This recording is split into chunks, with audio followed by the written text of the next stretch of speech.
Assalamualaikum warahmatullahi wabarakatuh. Perkenalkan, kami dari kelompok PT 9 akan mempresentasikan materi tentang Paradigms, Theory, and Social Research yang ada di chapter 2 di buku Earl Baby. Kelompok kami terdiri dari 3 anggota, yaitu ada saya sendiri, ada Skaya Sowibowo, ada Noval Pramanda, dan ada Gabriel Patrick Junior. Oke, untuk teori yang pertama ada makroteori dan mikroteori. Makroteori sendiri itu menyoroti aspek-aspek besar dari masyarakat atau bahkan seluruh masyarakat, seperti konflik antara kelas ekonomi, hubungan internasional, atau bahkan interaksi antar lembaga-lembaga besar seperti pemerintahan, agama, dan keluarga. Namun di sisi lain, mikroteori memfokuskan perhatian kepada tingkat individu dan kelompok kecil dalam masyarakat. Contohnya adalah topik yang bisa dimasukkan dalam kerangka mikroteori adalah perilaku kencan, pertimbangan juri, dan interaksi antara mahasiswa dan fakultas di sebuah universitas. Lalu selanjutnya ada teori kritis ras. Dalam teori ini, penelitian teori kritis ras itu berfokus pada peran ras dalam politik dan pemerintahan, dengan beberapa kritik terhadap keputusan penting Mahkamah Agung Amerika Serikat, seperti kasusnya Brown versus Board of Education yang dituduh dipengaruhi oleh kepentingan ekonomi dan politik orang kulit putih. Selanjutnya, elemen teori sosial. Teori ini bertujuan untuk memberikan penjelasan tentang apa yang kita amati dalam kehidupan sosial.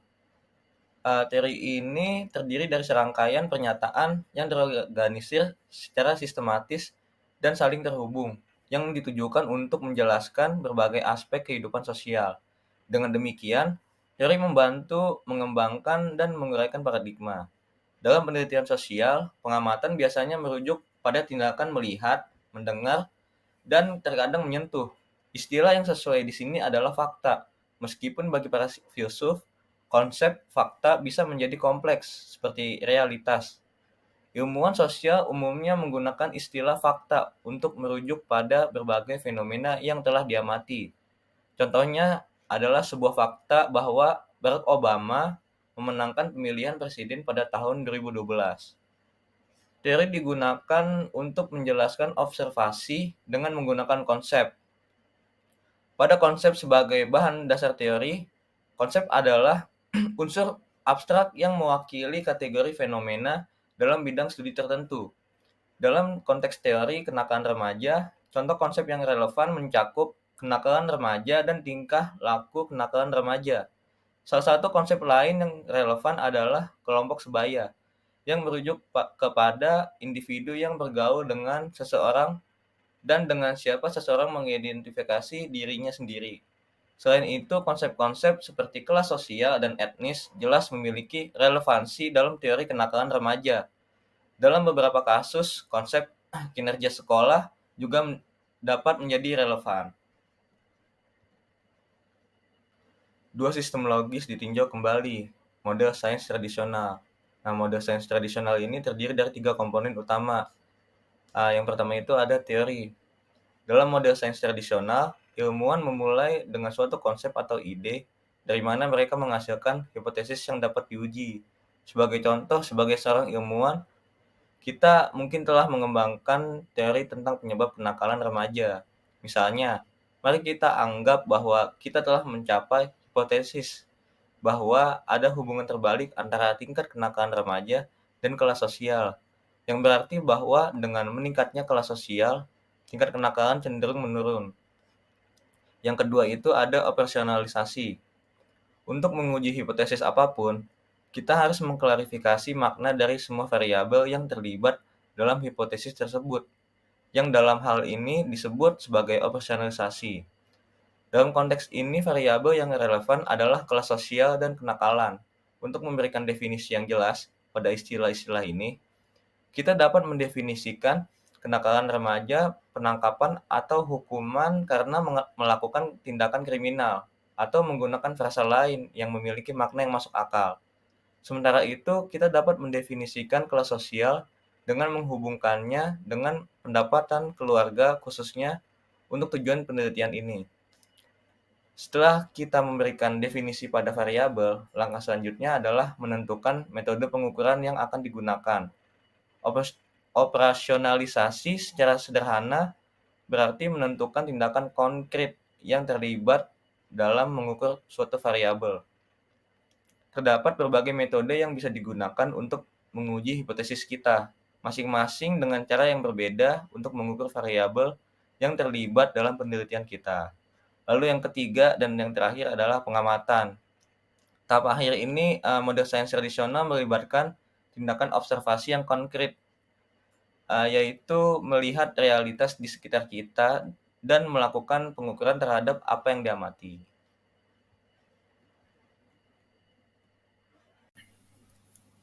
Baik, berikutnya kita akan membahas mengenai konstruksi teori deduktif. Teori deduktif adalah pendekatan penelitian yang menggunakan teori-teori yang sudah ada untuk merumuskan hipotesis dan menguji hipotesis-hipotesis tersebut dengan data empiris. Lalu di sini ada step by step langkah-langkah untuk mengkonstruksi teori deduktif. Yang pertama, memilih topik penelitian yang diminati. Kedua, melakukan inventarisasi terhadap hal-hal yang sudah diketahui mengenai topik tersebut. Yang ketiga ini itu mengidentifikasi pola-pola dari penelitian sebelumnya, lalu uji hipotesis tersebut menggunakan data empiris. Lalu yang terakhir adalah modifikasi teori bila diperlukan. Oke, berikutnya kita akan membahas mengenai teori induktif. Teori induktif adalah pendekatan dalam penelitian yang digunakan untuk mengembangkan teori atau konsep-konsep baru berdasarkan pengamatan dan data yang diperoleh dari dunia nyata. Pendekatan ini melibatkan proses pengumpulan dan analisis data-data empiris, yang kemudian digunakan untuk menyusun pola, tren, atau konsep umum. Dalam teori induktif, peneliti tidak memiliki hipotesis atau kerangka teoritis sebelumnya, tetapi mereka membiarkan data mereka berbicara atau mengemukakan teori dengan sendirinya. Perbedaan teori induktif dan teori deduktif ini sangat terlihat karena kalau teori deduktif ini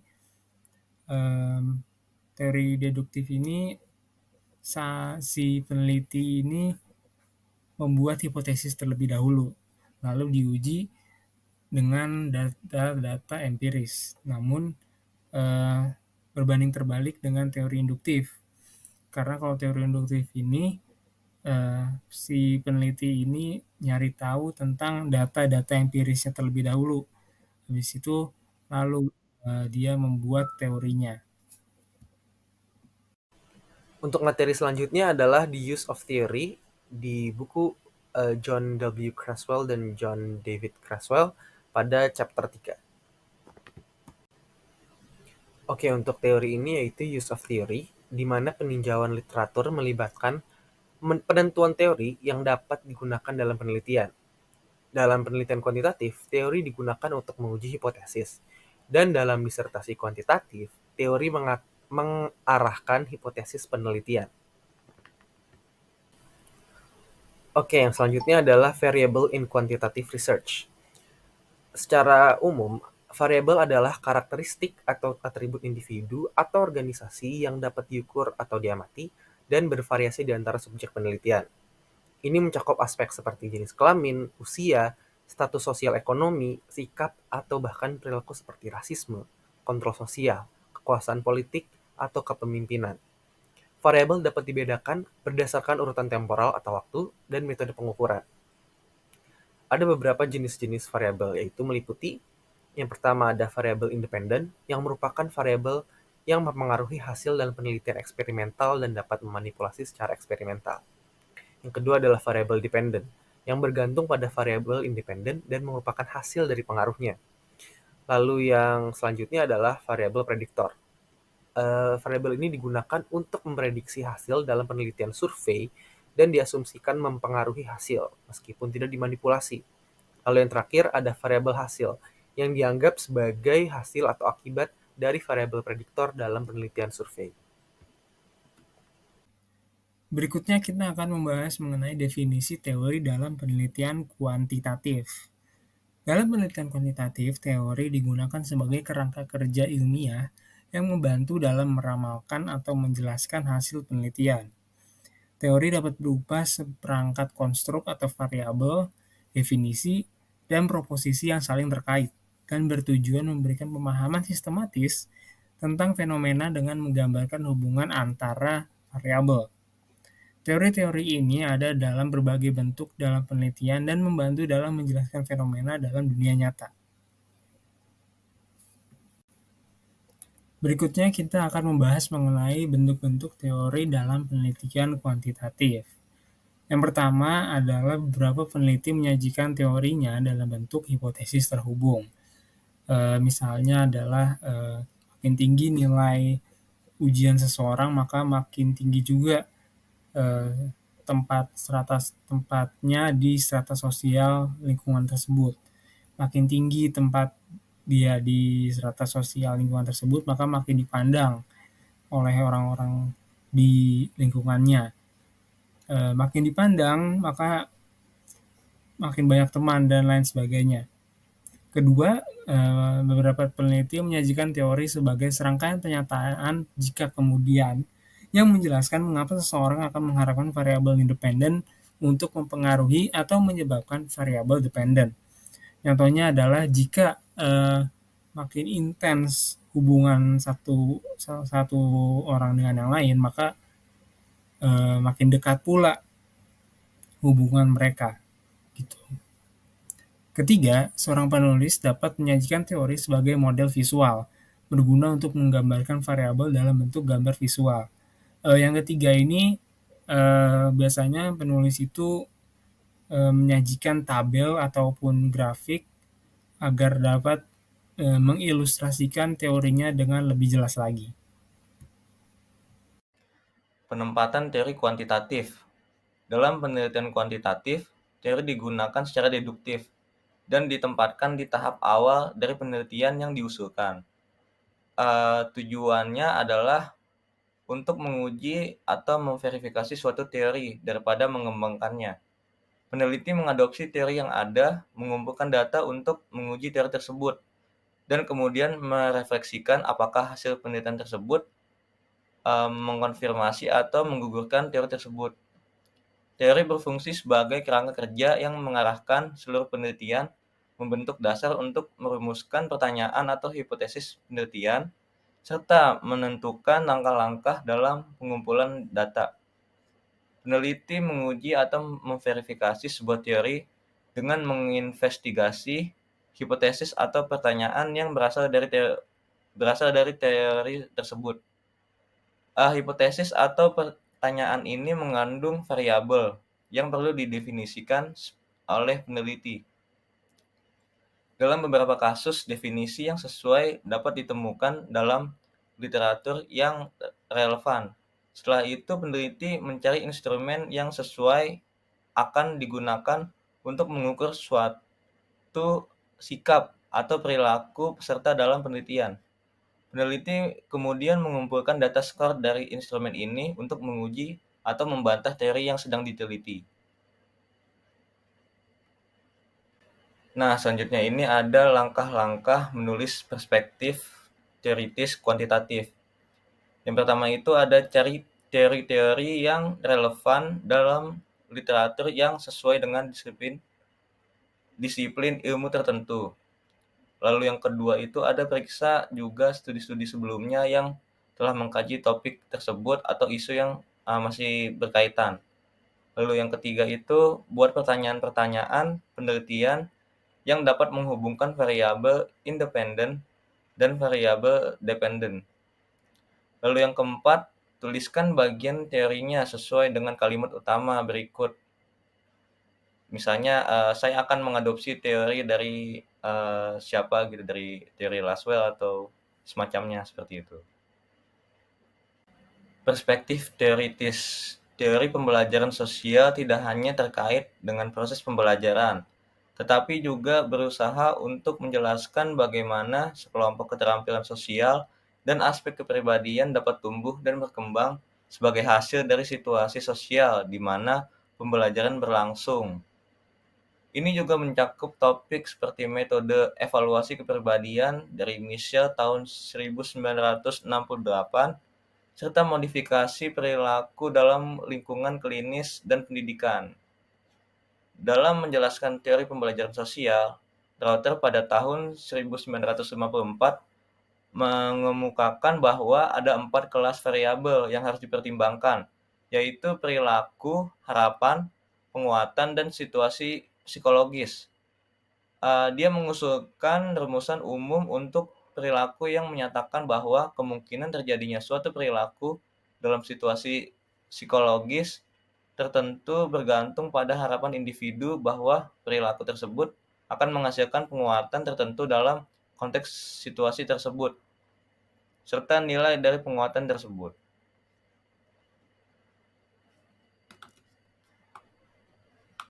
Oke, di sini ada sedikit kasus yang masih relevan dengan teori yang kami bahas sebelumnya. Yaitu ada para remaja jadi aktor kriminalitas. Pengamat sebut faktor lingkungan dan usia menentukan. Dilansir pada halaman kompas.com, pada tanggal 20 Februari 2022, telah terjadi 2 kasus kriminal di Jabodetabek yang digawangi oleh para remaja. Pertama, kasus pembegalan seorang polisi di Bekasi. Dan yang kedua itu ada kasus pencurian ponsel di Warakas, Jakarta Utara, hingga membacok jari korban. Menyikapi maraknya remaja yang menjadi pelaku kriminalitas, pengajar Politeknik Ilmu Pemasyarakatan dan Pemerhati Anak Imaduddin Hamzah mengatakan hal tersebut terjadi lantaran sejumlah faktor. Yang pertama itu adalah para remaja di usia mereka masih mengalami pergolakan psikologis menuju kedewasaan dan pembentukan identitas diri. Hal itu membuat mereka terkadang nekat melakukan hal-hal yang melanggar norma sosial dan hukum. Lalu yang kedua itu ada aspek lingkungan di mana remaja tersebut tinggal, juga turut mempengaruhi perilaku mereka. Jadi jika remaja tersebut tumbuh dalam keluarga dan komunitas yang familiar dengan kekerasan, konflik sosial, dan kriminalitas, maka itu akan membentuk kepribadian remaja yang sama dengan tempat tinggalnya tersebut. Hal tersebut juga diperparah dengan minimnya kegiatan positif pada lingkungan tersebut. Lalu yang ketiga ini ada faktor kontrol sosial dari orang tua dan masyarakat juga berpengaruh gitu. Rendahnya kontrol sosial dari orang tua dan masyarakat membuat para remaja lebih berani melakukan hal-hal yang ekstrim yang melanggar norma hukum. Nah, kasus tadi itu masih berkaitan dengan teori elemen teori sosial. Yang pertama itu struktur sosial. Salah satu elemen teori sosial adalah pemahaman tentang bagaimana struktur sosial memengaruhi perilaku individu. Berita tersebut menyoroti peran lingkungan dalam memengaruhi perilaku remaja yang terlibat dalam kriminalitas. Faktor-faktor lingkungan seperti ekonomi, pendidikan, dan akses terhadap peluang yang baik dapat berkontribusi pada kemungkinan seorang terlibat dalam perilaku kriminal. Lalu yang kedua itu ada konflik sosial. Teori konflik sosial dapat digunakan untuk memahami ketidaksetaraan sosial yang mungkin menjadi salah satu penyebab kriminalitas remaja. Dalam berita tersebut, mungkin ada ketidaksetaraan ekonomi atau ketidaksetaraan akses terhadap pendidikan yang memengaruhi kelompok remaja tersebut. Lalu selanjutnya ini kontrol sosial. Teori kontrol sosial mengacu pada mekanisme dan norma yang mengendalikan perilaku individu dalam masyarakat. Berita tersebut mungkin menggambarkan bagaimana kontrol sosial gagal dalam mencegah remaja tersebut terlibat dalam tindakan kriminal. Ini bisa mencakup faktor seperti pengawasan orang tua, peran sekolah, dan intervensi sosial yang kurang efektif. Lalu selanjutnya itu ada sosialisasi. Teori sosialisasi mempertimbangkan bagaimana individu belajar norma dan nilai-nilai dalam masyarakat. Berita ini bisa merujuk pada bagaimana remaja mungkin telah terpengaruh oleh lingkungannya dalam memahami dan mengadopsi perilaku kriminal. Lalu selanjutnya ini ada interaksi sosial. Konsep interaksi sosial dapat digunakan untuk memahami bagaimana remaja terlibat dalam tindakan kriminal sebagai hasil dari interaksi dengan kelompok sebaya, keluarga, atau lingkungan yang mempromosikan perilaku tersebut. Oke, kesimpulannya dari presentasi kita kali ini adalah terdapat banyak sekali teori-teori yang dapat kita gunakan dalam penelitian kuantitatif. Teori-teori tersebut tentunya memiliki kegunaan dan keuntungannya masing-masing.